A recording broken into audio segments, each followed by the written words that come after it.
So last time we saw how the decisional Diffie-Hellman problem is used to what do you call give a key exchange algorithm, which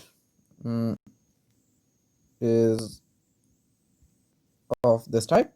Recall,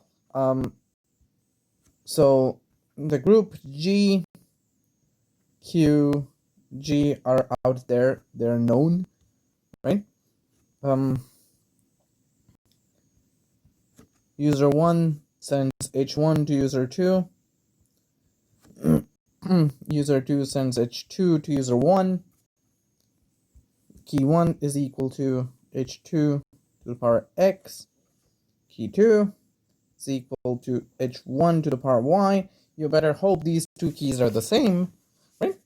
Because otherwise they would make no sense about what they're talking to each other. And how is H1 sent? Well,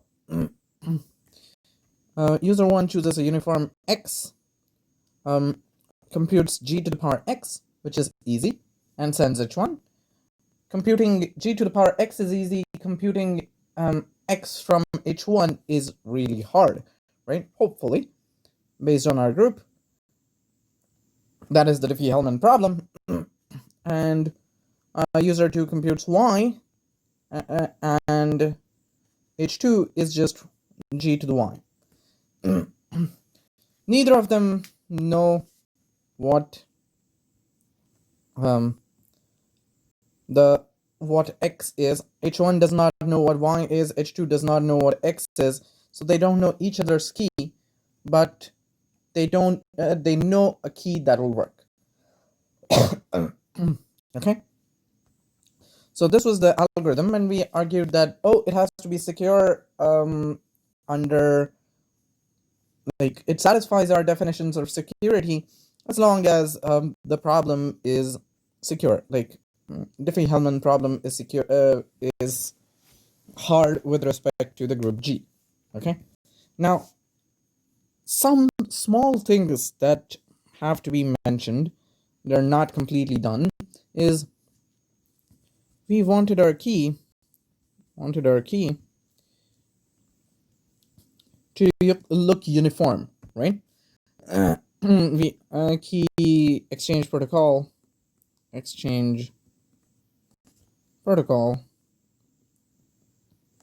to output, to give us uniform looking key, form looking key k in 0, 1 to the n, right? However, my algorithm doesn't technically give me that. The answer, the algorithm gives us, instead, we have a uniform looking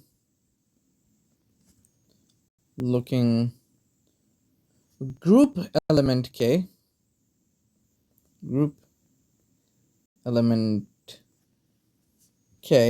belonging to G, right? Now, it is not completely obvious how to use a random group element to encrypt. So not clear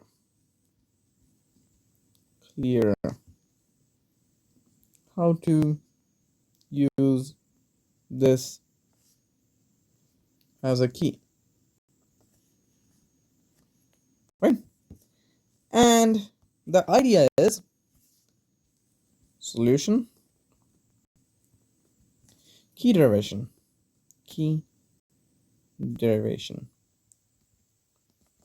This is a solution that I just mentioned in passing in hash functions. We did not elaborate on it. I did not go into it in details.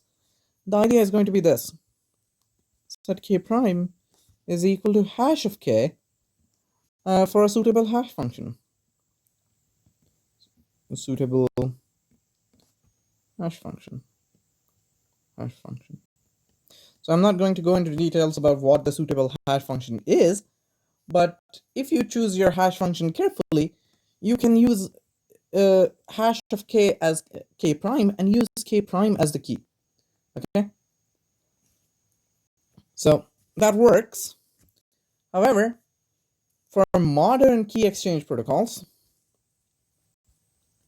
modern key exchange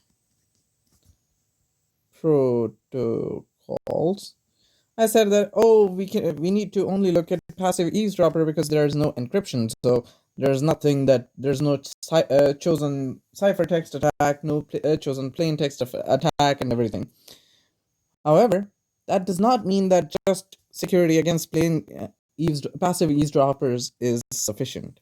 So security against passive eavesdroppers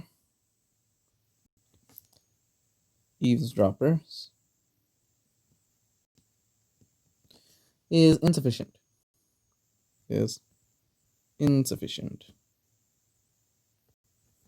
Okay. In particular, you need to know if someone is messing with the code. Like, there might be someone, even if they can't break it, you want to make sure that it is an authenticated key exchange, right? There should be integrity to the system.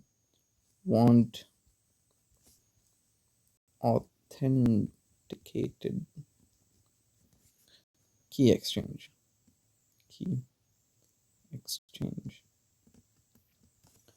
Well, now all the Macs we did, they required you to have some setup before, right? So this requires some form of setup in advance. This requires some form of setup in advance, right? So modern key exchange protocols provide this. We won't go into details. I don't think I'm going to get time to go through it. Okay, but modern key exchange protocols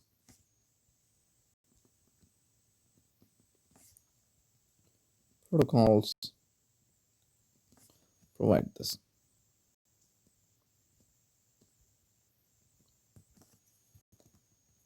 Okay, so how is the public key setting? The public key setting. What is the public key setting? So great, Diffie-Hellman problem is great, and it gives you an protocol. What do you call message exchange protocol or algorithm? I forgot what was the word. But how do we encrypt? Do we get a key and then do it? Then use private key encryption? How do things work? Okay, so today the way it works is a party generates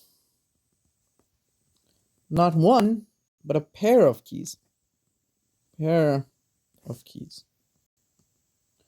Okay, a public key, PK, and a private key,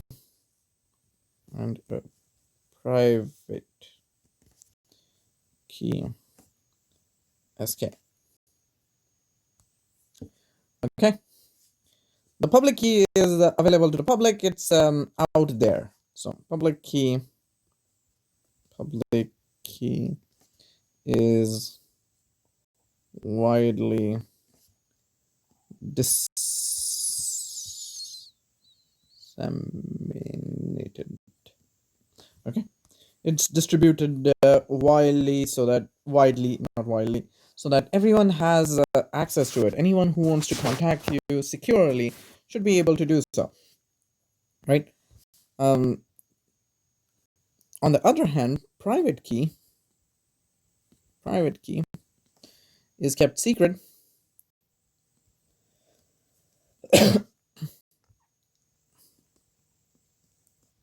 and actually shared with no one,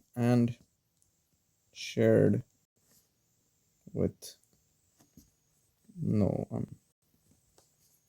Okay. The private key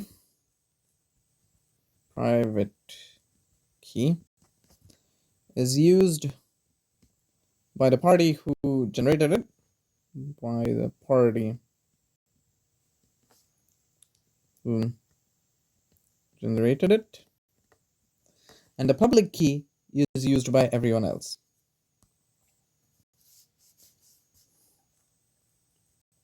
Public key used by everyone else. Okay. This is called asymmetric cryptography, ASS1. So also called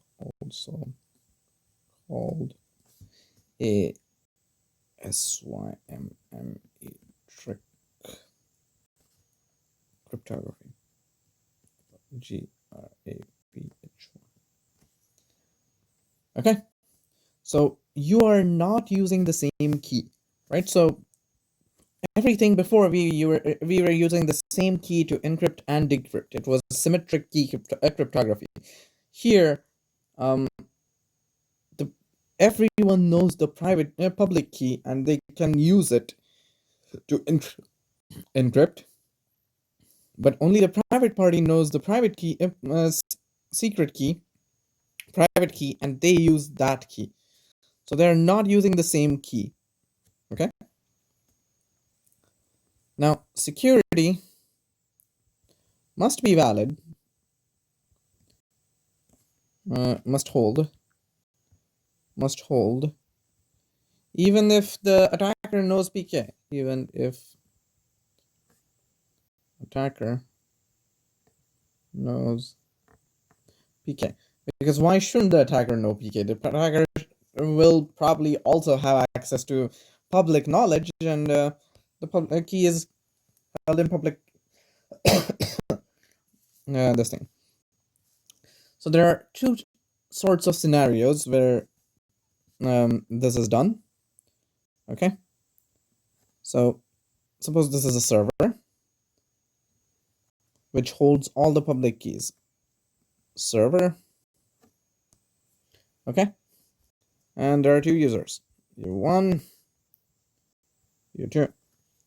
Then the message goes from here. Maybe I'll call this U2, U1, whatever. U1, U2, whatever. So this time the message is from U2 to U1. Okay. The message goes by, if I want to use message U1, I have to use his public key.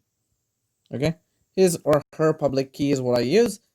And in case if it is via a server, then I use the server to message via your own public key to the server, and the server to, wait, do I use my own server? Okay.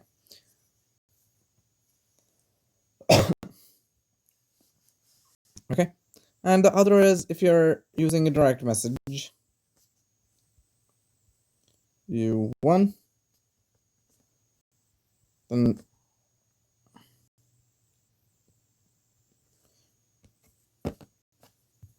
you use the public key to message the person. Okay, anyone who's messaging you uses your public key. Okay, so public key distribution, public key distribution.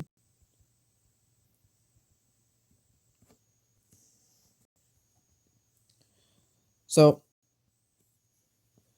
both of these assume that everyone has access to the other person's correct public keys. So the figures assume parties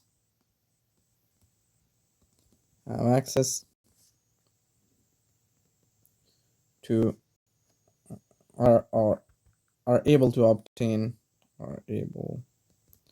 to obtain correct copies of each other's public keys. Correct copies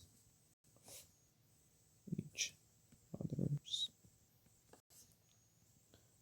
public keys.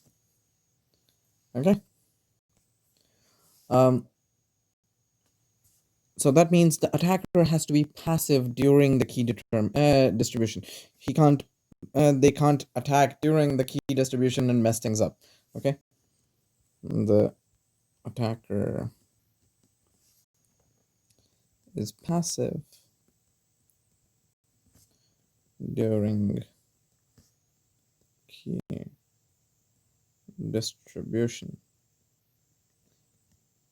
at least during the private and public key distribution. Okay. This is not always the case. Eventually, when we get to it, that will not hold. Okay. Now, let me draw a diagram of what things are in this setting and what they correspond to. Okay.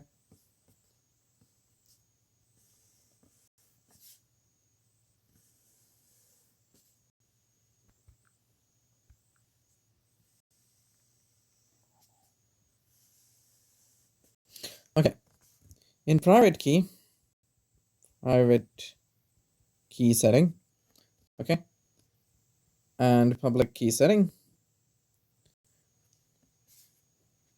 and here we have secrecy and integrity. So in the private key setting, we had private key encryption, and message authentication code. Message authentication codes, right? The MACs. In public key settings, you have public key encryption.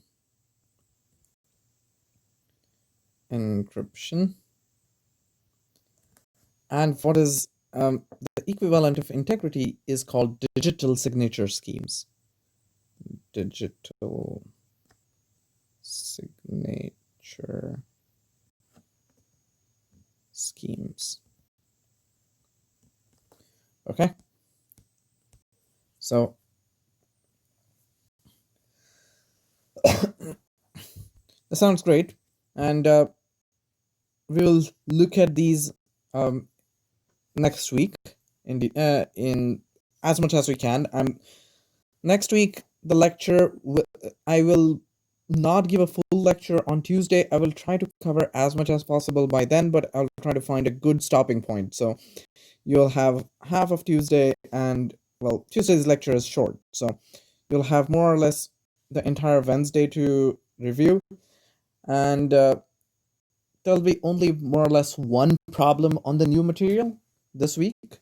Okay, so it's not going to be super hard again, because this week technically we didn't cover too much more new. We covered isomorphisms and some things which we are covering today, but there aren't too many things. I will go through chapter 11, which will have some material, right? But whatever question it will have will be easier, I guess. Okay, so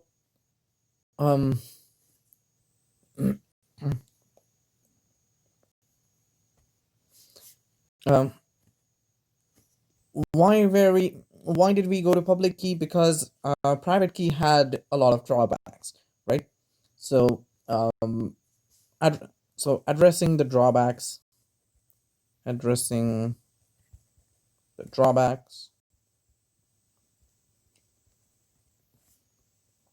of private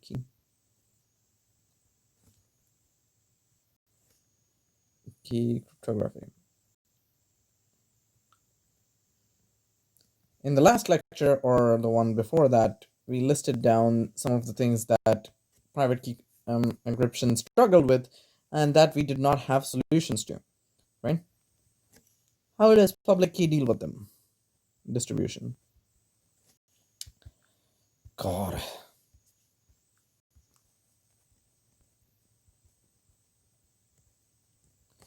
Key distribution. Well, public keys can be distributed over any public but authenticated channels. Public keys can be distributed over any public but authenticated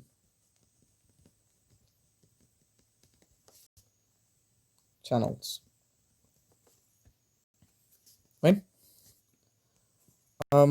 Key management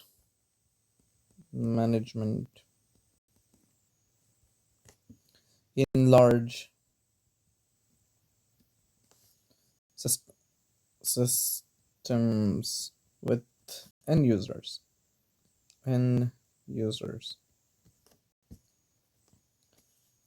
Oops. This should have been a major point. And how do we manage that? Well, instead of needing n choose 2 keys for every pair, each user now stores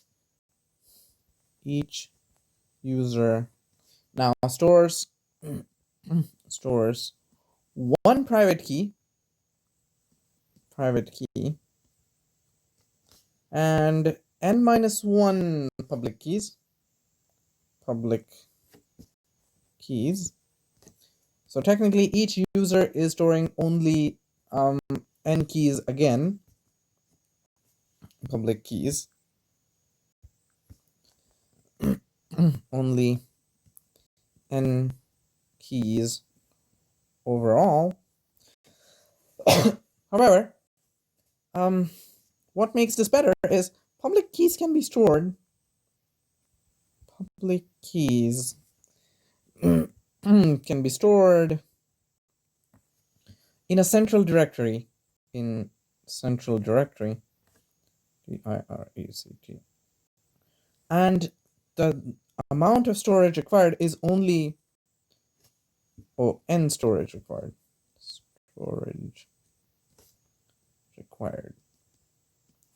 Rather than order of n squared, right? Which is much better. And applicability in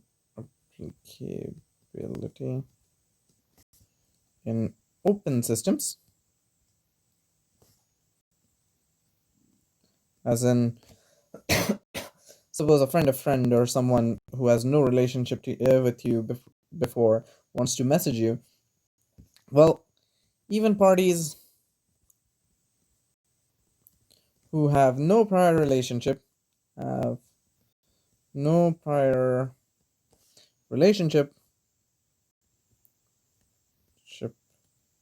can use each other's public keys, can find and use each other's public keys, right? Now, in that case, great, everything is so nice and things. Then why do we study private key cryptography why did we bother with spending 2/3 of the summer semester doing private key cryptography?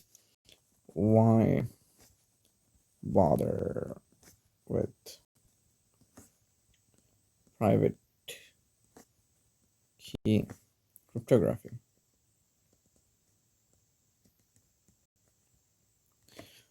Well, the idea is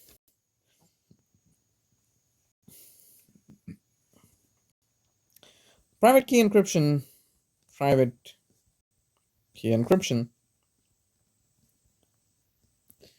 is more suitable for certain applications.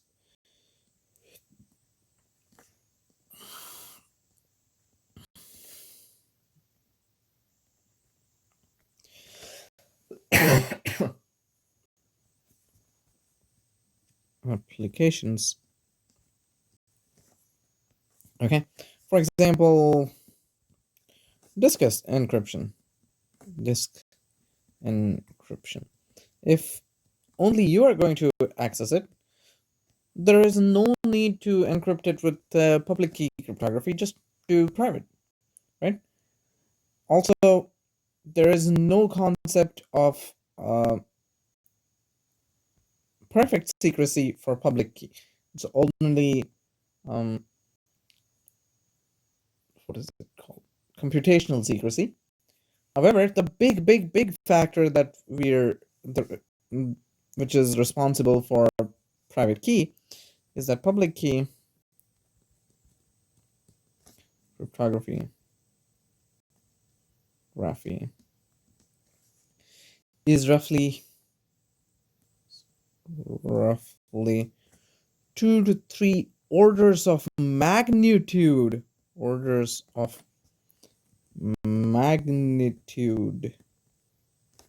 slower than private key.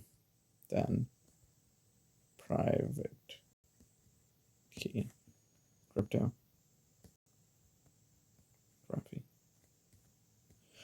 What does that mean? Orders of magnitude means if I can do private key cryptography in, let's say, a timing of n cube. Okay, suppose I can do it in order of n cube.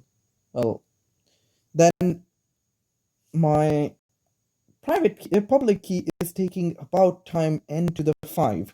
Now this might not seem much, but if I'm doing it base 10, that's basically 100 to 1,000 times slower.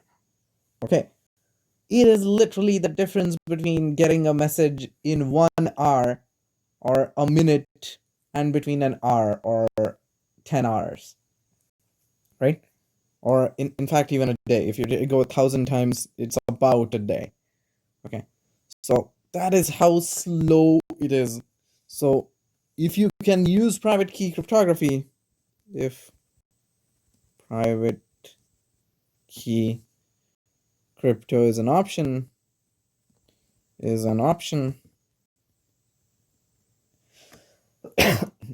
use it. So for example, if you want to communicate with your friend and you can use private key, use private key. Do not bother about public key. Okay? Sometimes private key is also used for efficiency. EFFIC, efficiency, even in public key settings. Even in public key settings. As in, for example, with banks and stuff, you use public key cryptography to set up a session, right? And once your session has started, it uses private key cryptography. It's much better and safer that way. Okay?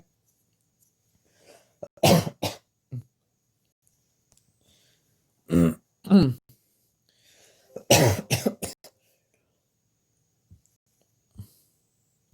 time is it? Okay. So how is public key encryption? Public key encryption. How is it done with the public and private keys? And what is the exact setup? I suck at drawing lines. I should stop drawing lines. Okay, much better. So there's a server, right, which has the public keys stored, from which you obtain the public key. Okay, and you're user 1. You send a message to user 2 using this public key to encrypt it. So C is encryption public key of message M. And you have public key as well as your private key. You decrypt the message using only your private key, SK of C. Okay. Formally,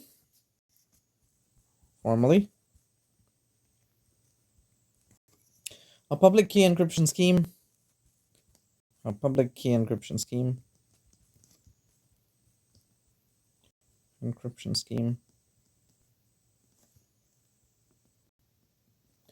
is composed of three PPT algorithms,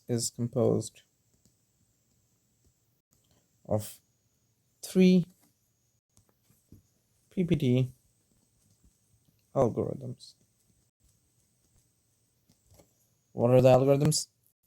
As usual, we have generator, key generation algorithm,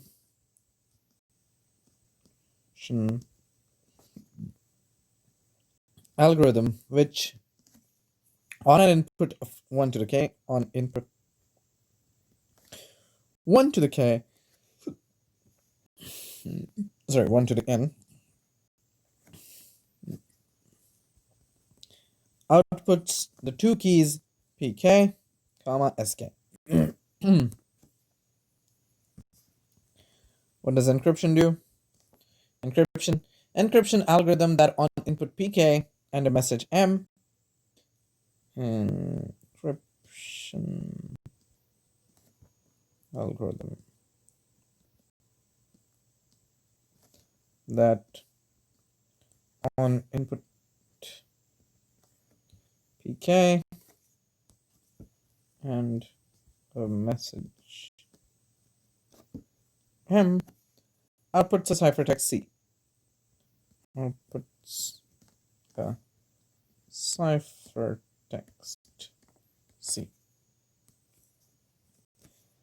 And what does the decryption algorithm do?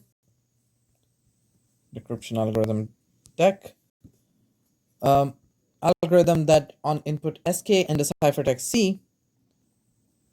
Decryption algorithm that on input SK and a ciphertext C outputs the message M or an error or header. Okay. And what should hold true for all M, P, M and P, SK, M, P, K, and for all M. Wait, so this is wrong. All M and all, maybe not, and PK, SK, output by gen,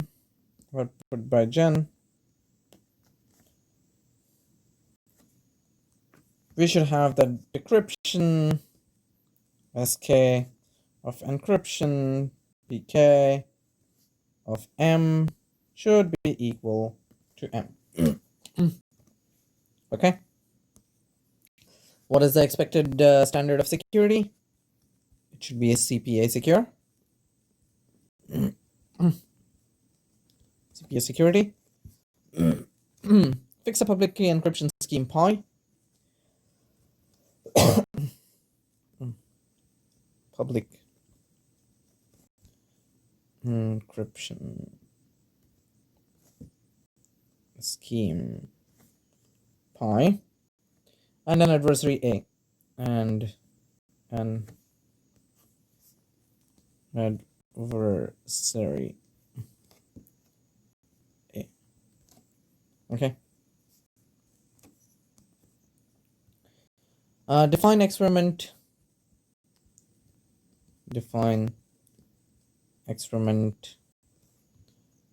Public key CPA A, pi of n as follows. Run gen 1 to the n to get sk, pk, or pk, sk, whatever. Which isn't really, it's alphabetical, I just forgot. Give pk to a, who outputs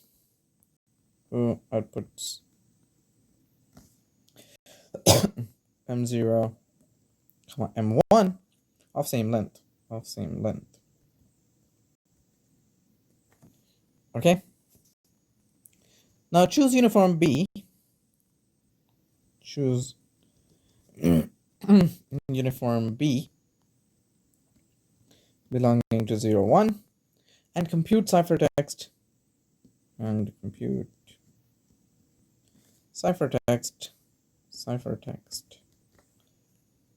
C, which is the encryption with pk of mb. Give C to A. Right? What is the goal? A outputs a bit B prime, guess B prime, and the experiment evaluates to 1. The experiment evaluates to 1 and succeeds to 1, i.e. succeeds if B is equal to B prime. Okay.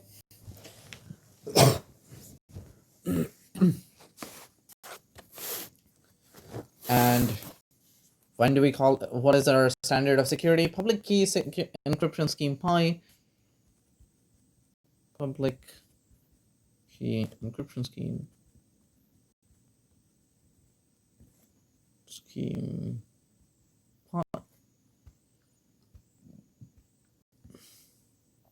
pi is CPA secure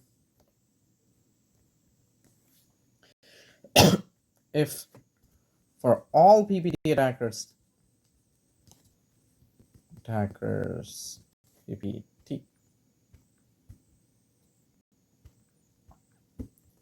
PPT attackers A, or adversaries A, we have the probability of success of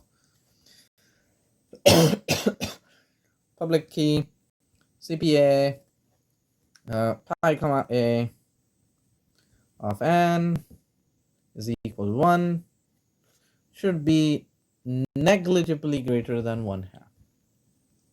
At most negligibly greater than 1/2. Okay. So epsilon n is a negligible function. Okay.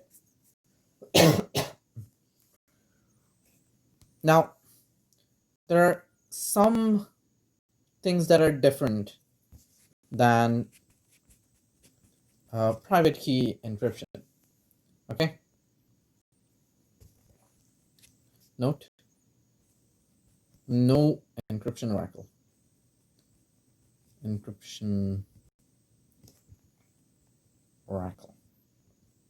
Okay. So in the private key setting, we were giving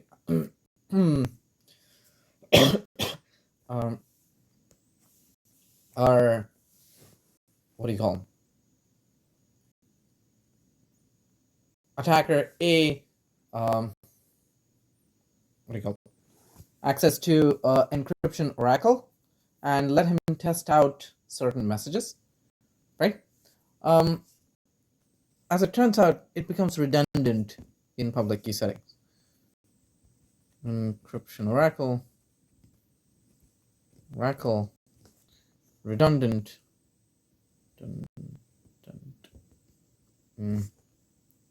public key setting. Okay. Because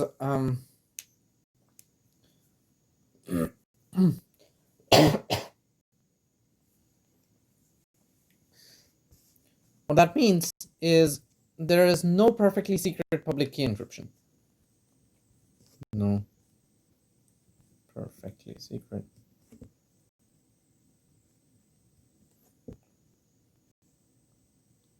public key encryption. And again, even though we have this, no deterministic public key encryption scheme can be CPA secure. No deterministic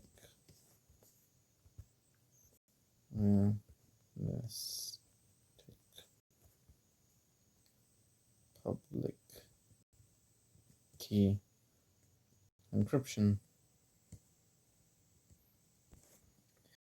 scheme can be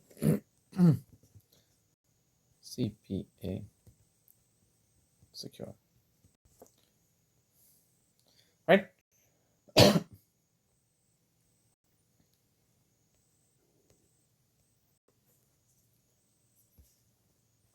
You already have access to the key.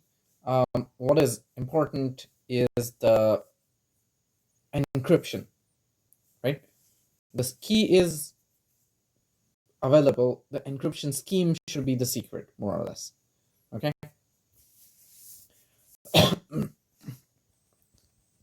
CPA security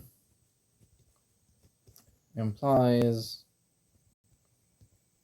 security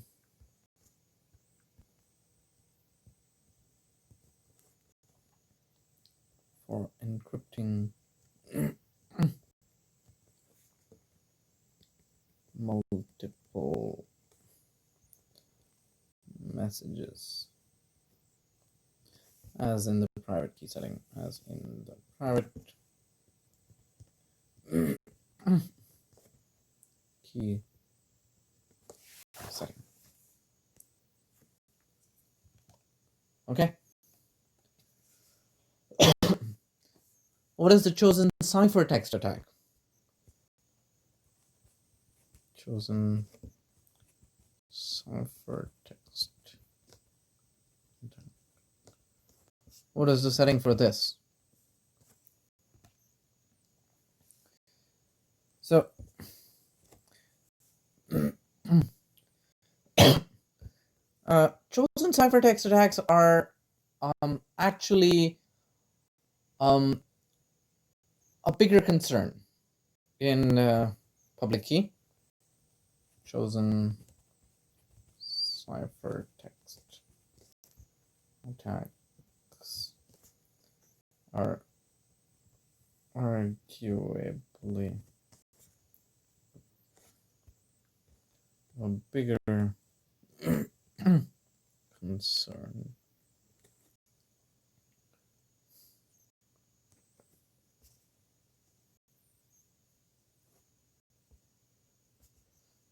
In the public key setting. In the public key setting. Especially because the attacker might be a legitimate sender, right? Attacker might be a legitimate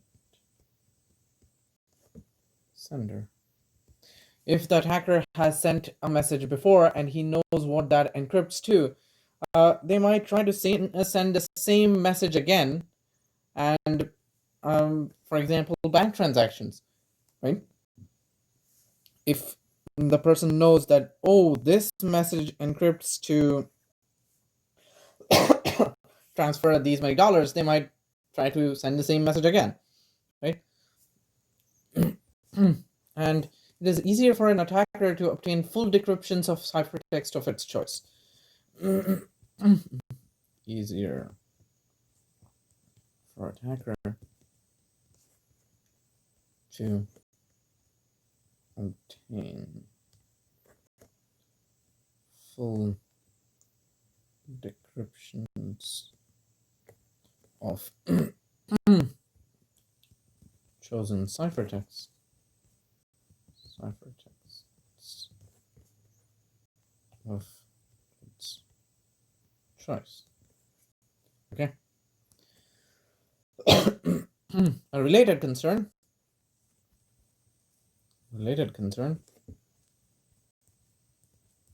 is malleability.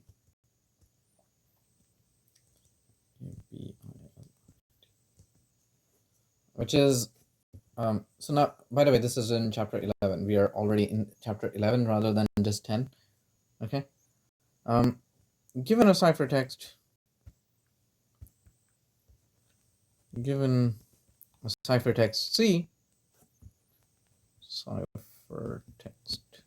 C, that is an encryption of an unknown message M, that is an encryption of an unknown message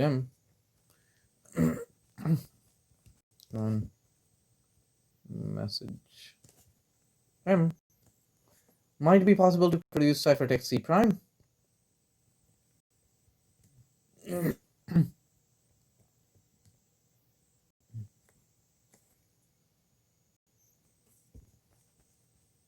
Produce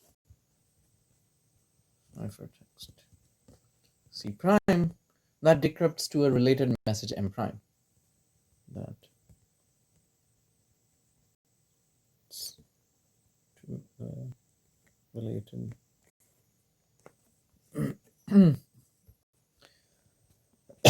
message M prime.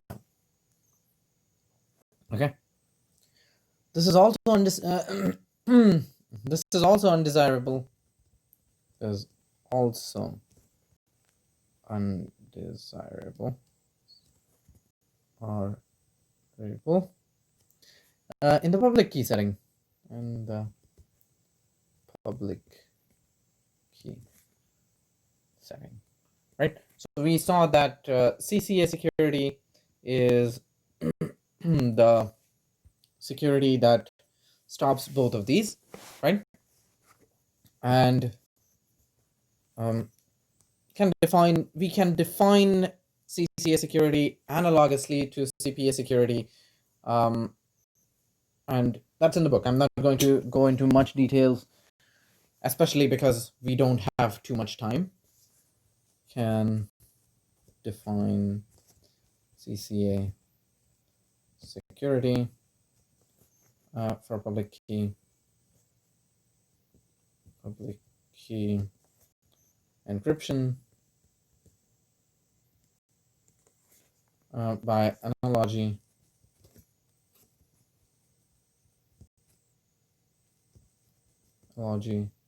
to the definition for private key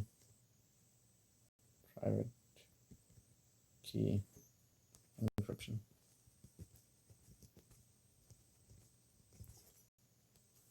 Okay, the book has more details. We won't look at it right now. So how to deal with these things? The idea is you do hybrid encryption.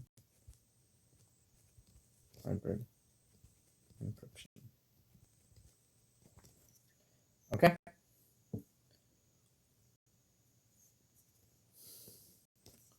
What is hybrid encryption?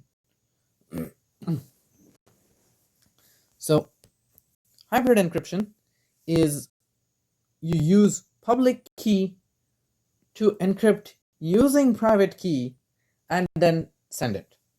Okay. So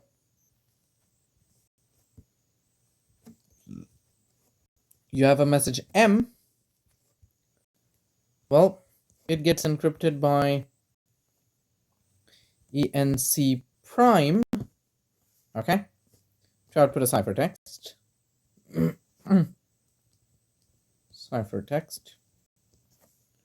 Okay. Well, the other person doesn't know the key. I use some key K. The other person has no idea what that is. I encrypt this key with my public key. Okay. And send that as encapsulated key. Encapsulated key. Okay, and then you send both of these, right? And decryption is then decryption done in the obvious way, done in obvious way, obvious way, which is you use your private key to decrypt the encapsulated key to get K, right? And then use this K with the decryption algorithm for a private key to get the message M, right? So the functionality of public key encryption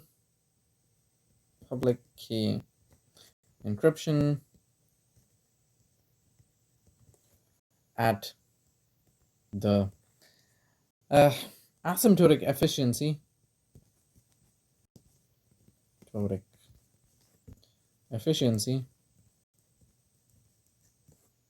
of private key encryption.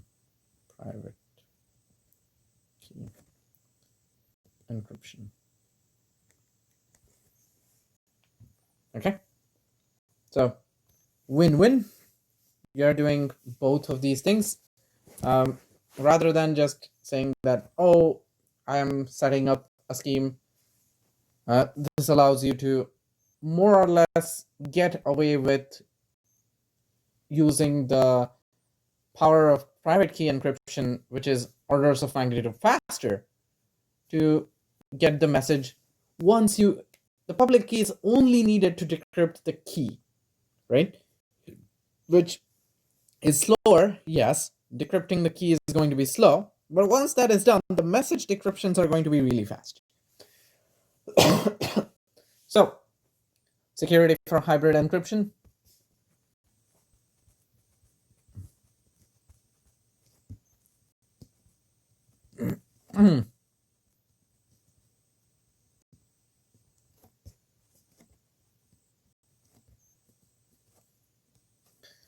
Well, let pi be the public key component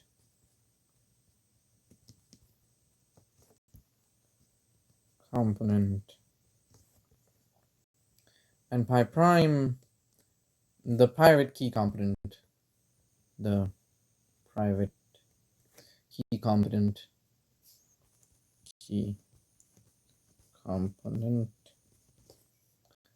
and let pi hv hy, not hv, hybrid, denote their combination.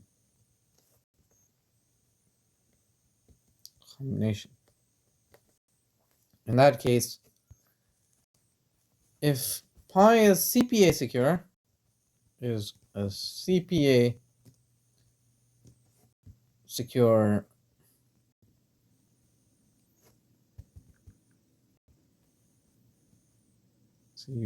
secures public key scheme.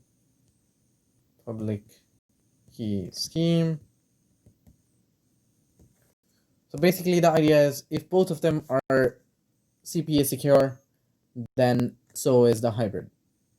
And pi prime is CPA secure private key scheme.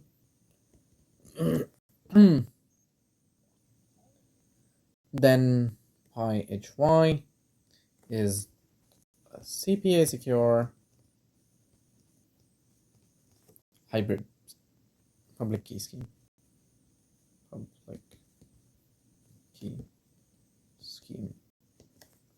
Okay. Similarly for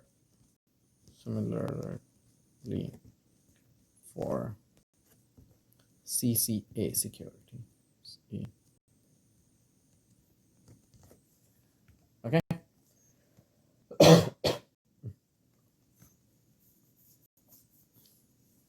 Now, technically, you don't need full public key encryption for hybrid encryption. Okay, so for hybrid encryption, encryption. Something weaker than public key encryption would suffice.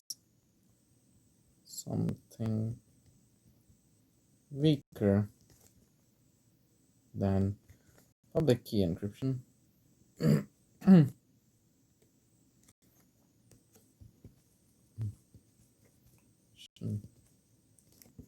would suffice. Okay. What does that mean? Well, it is sufficient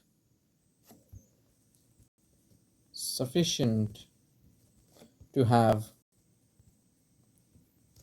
encapsulation algorithm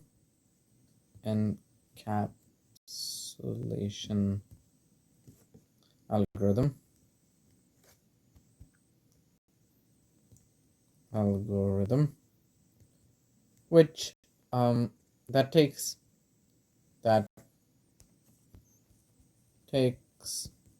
a public key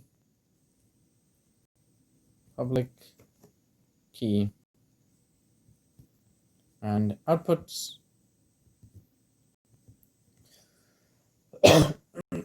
ciphertext key pair.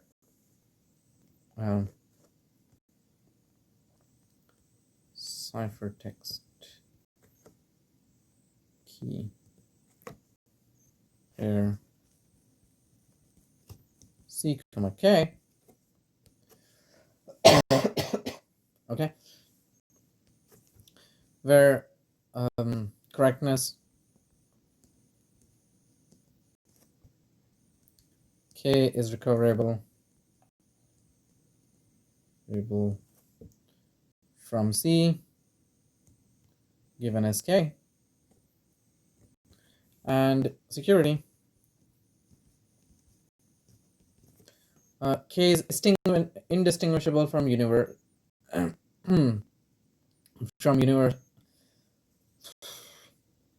K is indistinguishable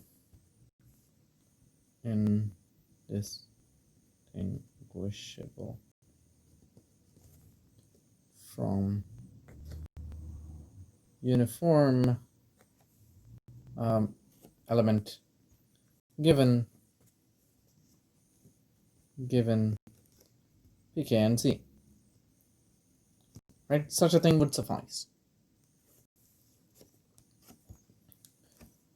What that does is, this means that while hybrid construction is great, it is too strong in a way. So you can have more efficient constructions. This can lead to more efficient